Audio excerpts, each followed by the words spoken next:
Hey, it's Jordan Chariton. Delighted to be joined by independent journalist Rania Khalek. Really great journalist on all things foreign policy, American empire. So, of course, she's not welcome in the Twitter fields. Twitter fields of the woke back mountain, as I like to call it. Hillary Hillary Clinton and the rest. Before we get to the censorship you're still dealing with. Obviously, just broke that Glenn Greenwald of The Intercept, Pulitzer Prize-winning journalist, has been charged in Brazil. I mean, it's preposterous, but with cybercrimes for, quote, his role in spreading of cell phone messages that have embarrassed prosecutors. This is from the New York Times. And, of course, Brazil and Bolsonaro's government are charging him as being part of a criminal organization that hacked into the cell phones of several prosecutors and other public officials. If the audience doesn't know, he recently broke news that the prosecution, imprisonment of former President Lula was essentially a coordinated coup. And the judge was working with the prosecutors to trump up a fake evidence against Lula, who has now been released. So Glenn, who's been punched on a program in Brazil Literally for his reporting, and his family has been under grave threat, is now being charged. You do pretty aggressive reporting yourself. What's your thoughts on what I think is a grave continuation of the threat of actual journalism? I mean, what's happening to Glenn is really scary on a number of fronts because of what it means for journalism, what it means for Brazil, but also the coup that you just talked about was like a slow motion coup that took place with the backing of the U.S. The U.S. is close to the right wing in Brazil, and they wanted the left government out. And so in a way, what you have is a government that is still allied with America. The Brazilian government right now under Bolsonaro is closely allied with the U.S., that is cracking down on an American journalist. I would love to see if the U.S. government has anything to say about that. They probably don't, because Glenn Greenwald is someone who's considered an enemy probably by the U.S. government as well, given that he published leaks, with the Snowden leaks and stuff like that.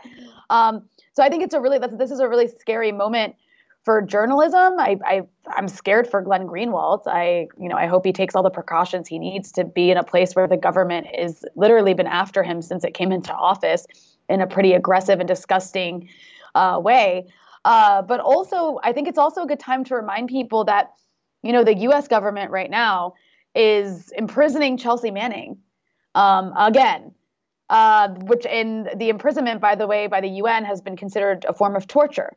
And it's insane what's taking place with that. I mean, Edward Snowden still cannot return to the U.S.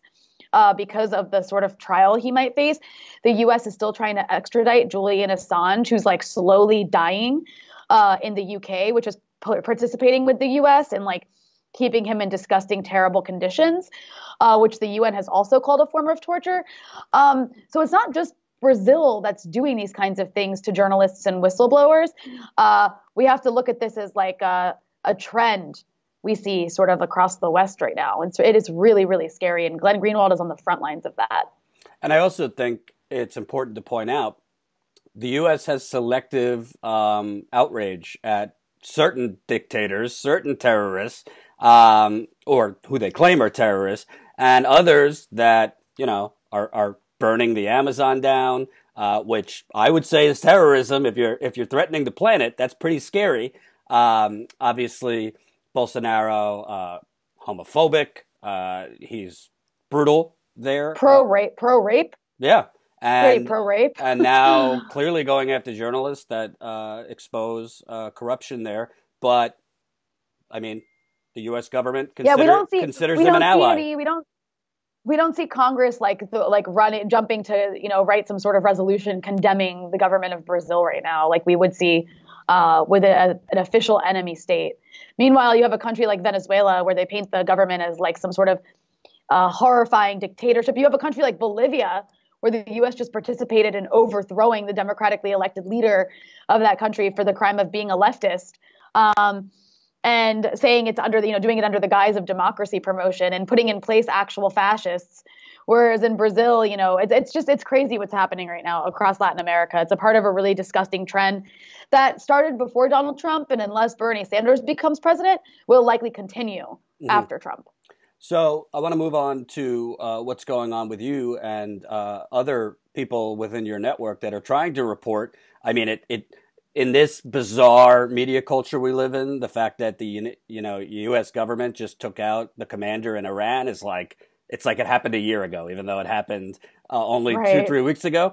But you, Dan Cohen, who does reporting as part of Soapbox channel, was reporting on the truth about what the U.S. did, who Qasem Soleimani was, and essentially the fact that a lot of what Qasem Soleimani was doing was defending Iran after the U.S. invaded Iraq.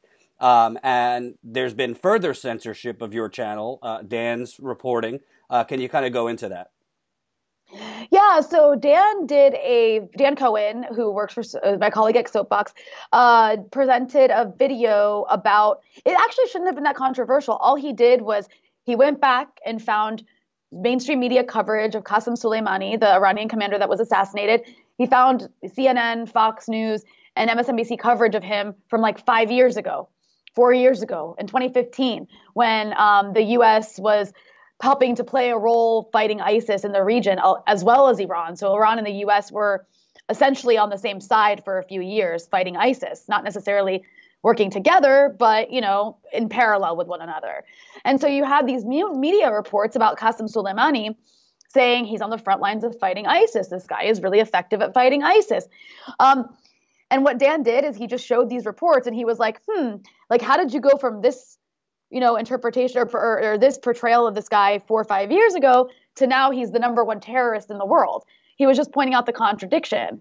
And that got censored from Facebook. First off of In the Now's channel, they deleted it from In the Now's channel and they demonetized In the Now on Facebook. They'll be demonetized for 60 to 90 days. And then a week later, they took it down from Soapbox's page on Facebook, saying it violates community standards. Of course, Facebook never offers any sort of actual criteria of what that means. But I mean, what obviously happened is before this video got deleted, Facebook and Instagram came out and said that they were going to intentionally delete and erase any content about Qasem Soleimani that is perceived to portray him in a positive light, because they wanted to be in compliance with U.S. sanctions.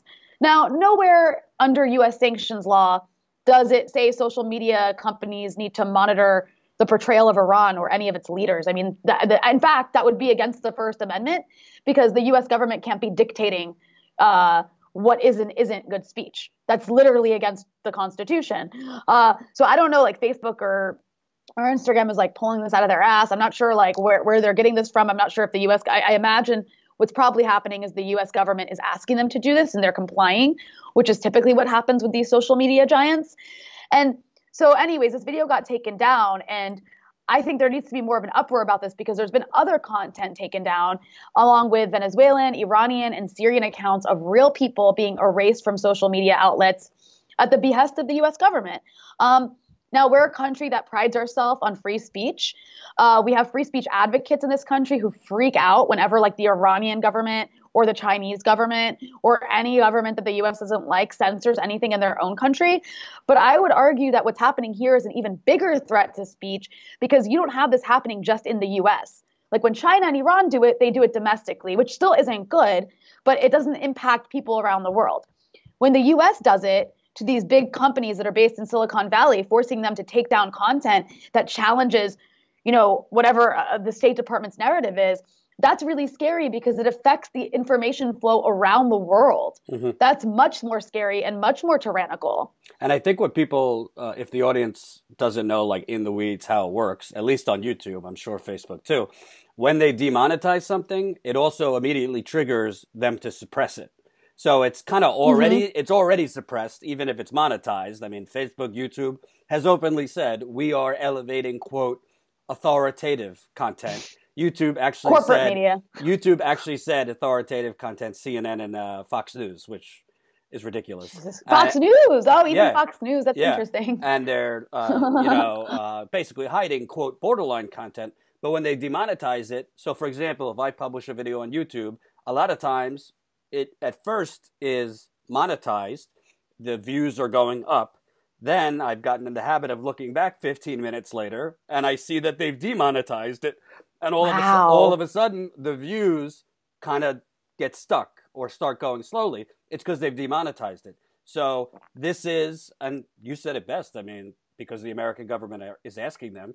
I mean, Mark Zuckerberg is having dinner in Washington with Trump, Republicans. He obviously, I mean, Chuck Schumer is famous for basically bending over for Facebook. And YouTube is owned by Google, and Google, obviously, you know, fighting for contracts with the Pentagon, fighting for this, fighting for that. So it is very dangerous. You know, everybody focuses on the military-industrial complex, of course, but big tech is part of that. Absolutely. And I mean, you've experienced it too with your own outlet. And what this really is, Jordan, is it's an attack on alternative media, particularly with a left perspective. You see it. I'm not saying I want it to happen to the right. I actually do not advocate for this kind of stuff to happen to the right, to right-wing media, as much as I might despise their viewpoints, because ultimately it ends up being used against us. I think this is like terrible. And I find it really unfortunate that a lot of times progressives get into this trap of promoting the idea of censoring the far right, not realizing that actually what's going to happen is these social media giants, they don't care about the far right. They care about the left. They care about suppressing anti-war views, suppressing views that, you know, challenge the corporate control of our government, that challenge capitalism. These are that challenge police brutality. These are the kinds of views that are actually being suppressed. It's so dangerous what's taking place. And it basically ends up just force-feeding everybody, you know, CNN, which is literally takes money from pharmaceutical companies for their advertisements, as well as weapons companies. Like, that's who gets to own the information. There was a point when social media was supposed to be a space where anyone could have a voice. And you know from starting your own outlet that that's not the case anymore. You have to fight to have a platform. And on top of fighting to have a platform, you have to compete against bigger outlets, bigger corporate outlets that are participating with these giant social media companies and big tech to make sure nobody sees you. It's insane. And I'll give the audience, and maybe you don't know this, a little behind the scenes. So we, Status Coup, literally, we have to now buy ads just to get the exposure we would have gotten before this suppression. Buying ads basically just means, like, we have a video that's doing well, we try to put in an ad to get it seen to more people. It's not really like inauthentically inflating it. It's being suppressed, so we try to get it more exposure. YouTube, because of the whole Russiagate hysteria, has changed its algorithm again, and they are now denying our ads, quoting election advertising. I have been on the phone, no offense to folks in India, I have been on the phone, me and my partner Jen have been on the phone now going back 3 weeks back and forth with YouTube. Look at our videos. We are covering campaigns, not doing election advertising. They deny. Then the guy, I think he let it slip, told me YouTube actually has a list. It's Google AdWords technically. Has a list of outlets that they approve to buy ads that are news outlets. I wish I would have recorded the conversation. They have an outlet of lists they approve. So I've always said, it's not just the algorithm. There are humans, like there's a switch, and there's humans with a list. So they have a list of outlets that they blacklist. That's a black. It's like a black. They have a list of outlets they approve that, even though they're quote covering their news outlets that aren't election advertising, whereas certain ones that aren't on the list are election advertising. Twitter, who banned political advertising, they will allow quote-unquote political advertising from news outlets that have like over 100,000 unique views to their website. Well, if you're a new outlet, you might not have 100,000 views to your outlet. So it's all one. I mean, George Carlin said it. It's one big club, and in this case, we're not in it. No. I mean, I think if you were like promoting Joe Biden, you might be. I'm sure. Because that's the thing. At the end of the day, it's also about like which candidates you're perceived as being sympathetic to. I mean, this is such a rigged system. We don't have free speech. Like it's absurd to assume that in America we have free speech. We have heavily managed speech that's being managed by algorithms being created by big tech companies at the behest of the US government. That's what we have. And it's such a farce. It's such a farce, the idea that we have a free media. And I'd like to ask you also, because I see, again, with Bernie moving up right now, it's kind of a coin toss in Iowa, but he's in pretty good position. You're seeing a lot of kind of like Russiagate. I guess you would call it 3.0 at this point. Like Joe Biden is like trying to muddy the waters and say, oh, we're doctoring videos, which is kind of like, I don't know if he even knows what deepfake is, but to me, he's trying to muddy the waters and make it seem like a legitimate clip from his own speeches is like a doctored or deepfake video. You have outlets like the New York Times now saying Russia has hacked Burisma with the same flimsy evidence, citing the same third-party intelligence firms, which are basically, if something comes out negative about Joe Biden's son, the oil company he was on the board of, they're just going to say, I mean, you have journalists literally saying, do not report on this. You are aiding the Russians. Yeah. It seems like they're just basically throwing a protective shield around Joe Biden and establishment candidates before anything comes out. Yeah, and I mean, I think with Joe Biden, it hasn't really worked. I think that like it's what's been really interesting is despite the media bias against Sanders, you still see him rising in the polls, whereas these people who have the protective shields around them, Elizabeth Warren, Joe Biden, especially Joe Biden, they've remained weak candidates who are losing steam. I think that's really interesting, and it just demonstrates how hungry even Democratic primary voters, at least a significant chunk of them are, for Bernie Sanders style stuff, for something different, for anti-establishment, sort of populism. But despite that, I think like they're going to keep trying to do this. And you see it repeatedly, like with CNN collaborating last week with the Democratic debate. God, it feels like it was a year ago now. But last week with the Democratic debate, I mean, CNN literally collaborated with the Warren campaign to smear Bernie Sanders. And it backfired like really dramatically. Even CNN's own people were like, come on, you guys, this is a bit much, So with the Sanders case, it's like Sanders has enough momentum around him that I don't know if it's going to work with him. But I do think that people around the Sanders campaign and then people who are supportive of Bernie Sanders should be paying attention to what's going on with media outlets like yours and mine, because ultimately all of this crap is going to be turned on him. They're going to start saying that anyone who promotes Sanders is helping the Russian government. I think some people have already said that. That's going to become more prevalent, especially now that it's becoming clear that he's a real contender here and might win. I think you're going to see suppression of pro-Bernie Sanders media. Like a lot of media that's pro-Bernie Sanders isn't mainstream media. A lot of it's alternative outlets, like the one that you founded, and like others like the Gray Zone. And even, I mean, I don't know if you were at TYT before. I mean, TYT is sort of like in a gray area. They're almost mainstream. They're not, but they're not. So I don't know. It could even affect them. And they're really pro-Bernie Sanders. So I think that people really need to care when this stuff is happening to like smaller outlets like ours, because eventually it's going to be used against Bernie Sanders. Mm-hmm.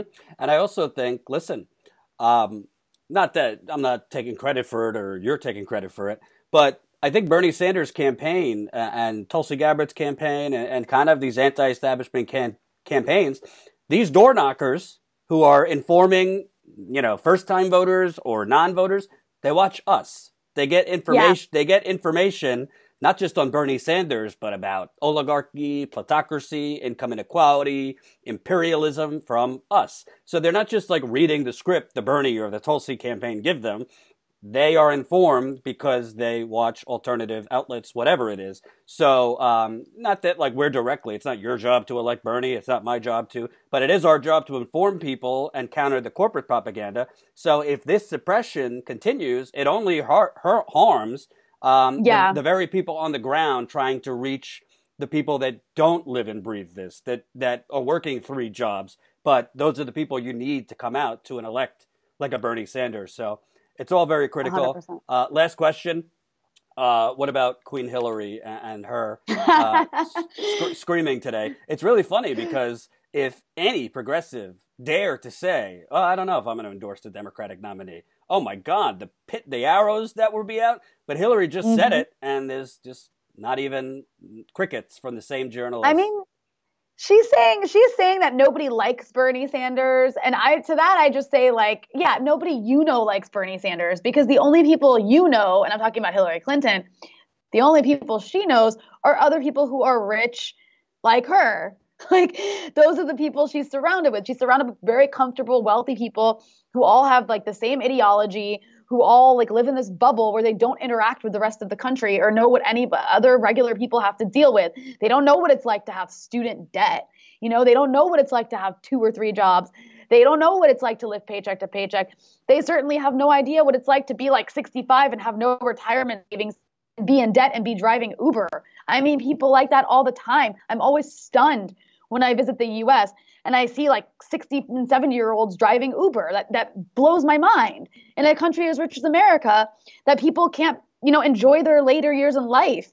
That's insane. Hillary Clinton doesn't know people like that. So of course she would think nobody likes Bernie Sanders or cares what he has to say. Honestly, at this point, Hillary Clinton, like, I don't know why anybody cares what she says. I feel like after you lose to someone like Donald Trump, even though she kind of officially won, she knew that we had this crazy electoral system that sucks and is archaic.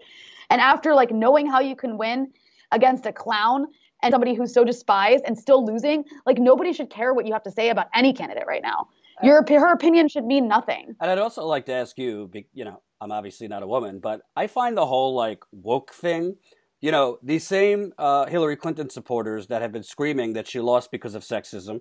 I mean, I covered the campaign. I think sexism in politics exists. I don't think it's why she lost. Just like racism exists. I think some of Trump's supporters are racist. It's not why he won, but it's not why he won. But Bernie Sanders was asked a question after Elizabeth Warren stabbed him in the front. But I think it was NPR. Like, do you think sexism is a thing in politics? And he said yes. And they're attacking him. He's agreeing with what you've been screaming about, but they're attacking him. That's why it just seems so intellectually dishonest that they just kind of cloud every loss, whether it's Hillary losing because of sexism or Trump won because of racism. But when Bernie says the same thing you've been saying, they attack him. It's like this visceral hatred of Bernie Sanders that like people made it, I think, personal in 2016. And they just have this visceral hatred. There is literally nothing he can say that these people would agree with, even if it's exactly what they believe, because they just hate him. Like it's like that woman who went on MSNBC and said, Bernie Sanders makes my skin crawl.